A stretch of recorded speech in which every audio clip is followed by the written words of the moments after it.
Hello, welcome to day 2 of Mind Chalk. So today I'm going to talk about what inspired this podcast, thought. So let's get right into it. There are a lot of different sayings about thought. Thoughts become things, Mike Dooley. Napoleon Hill and other OG thought leaders have built empires on the relevance of thought and how it can shape lives. I embrace the reality that thought is free-flowing, and we get to determine what it means to us. Its origin, you ask? Well, it comes from a creative source or from a former experience in our life, from seemingly out of nowhere, from our subconscious into our consciousness, from a dream. Or are dreams just another canvas upon which thought plays and creates? See, it doesn't really matter. In the end, it's just floating around and pings in and out of our lives, our minds. You can find accounts where people have said that creative thought has come to them, they didn't act on it, and then it came to life by someone else, where they took it and actually did something with it by manifesting a play or a movie or a book or some form of expression. Why did that person have the same idea? Why did that particular thought come to that person as well? Are thoughts just sojourners wandering the world and dancing toward us, then on to someone else if we don't dance with them? Who knows? It doesn't matter how we frame thought other than knowing that it in and of itself is not real. It's not something that we have to land on. The important realization for me is that thought can be empowering or thought can be destructive, and we decide that. An example of destructive thoughts, of course, are numerous, just as examples of empowering thoughts are abundant. Destructive thoughts are things like, I'm not worthy of love, or, oh my God, that political party is going to ruin my life. And somehow we land on these thoughts and they can cause suffering. It isn't to say there might not be truth in the thoughts we have, but the thought itself is neither destructive nor empowering until we name it one or the other. A thought can be devastating because we take it down the rabbit hole of the next thought, and then the next thought, and then the next thought that moves in and out of the next thought, and then on to the next thought. And it becomes this domino effect, if you will. Thoughts build on thoughts unless we intervene and see them for what they are. If we could get to the point where we could recognize that a thought doesn't necessarily mean something is true, it's just a thought, we could save ourselves so much struggle. We have a lot of people buying into a lot of their own thoughts and into the collective thoughts of others. Yeah, that's the really scary part is they're not even our own thoughts that we're buying into. They're things other people are saying to us or other people are telling us are true or other people's thoughts that they're projecting onto us. We could save ourselves a lot of low states of mind if we could recognize that just because we have a thought doesn't make it a truth.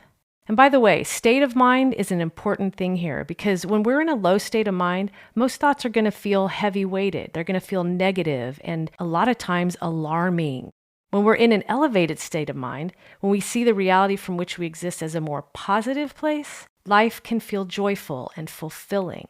Which of those two would you rather be in? As my cross-country coach, Tom Bates, taught me when I was in high school, a man who, that in the early 80s, was definitely ahead of his time in coaching with sports psychology and envisioning your performance, though I don't think he would have called it sports psychology back then. He reminded us young runners that when we recognize our own ability to have control over one thing, our state of mind, we can work miracles in our performance, our productivity, and in manifesting our dreams. Now, how empowering was that for getting us over the finish line? He would simplify it to be tackling the hill we affectionately called the monster at Blue Valley Park. But the same principle works for life and our experience of life. When we can not only envision or imagine, which is really just extrapolated thought, but we can stand outside of thought to see it for what it is, just thought, then we can be subjective and not so consumed that our thoughts are real. We can see thought and say, that's just thought.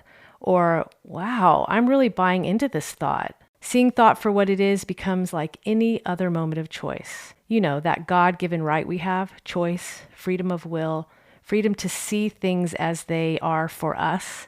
We get to say, I'm landing on this thought and I'm going to create a course to help empower people. Or I'm letting this thought go. It doesn't serve me anymore to think that I should remain silent here. Or, I'm just making up some thoughts to help you see that we don't have to land and stay stuck on a fleeting, not really real thing like a thought that enters our mind. Why give thought so much power? Seriously, think about that. Why do we give thought so much power?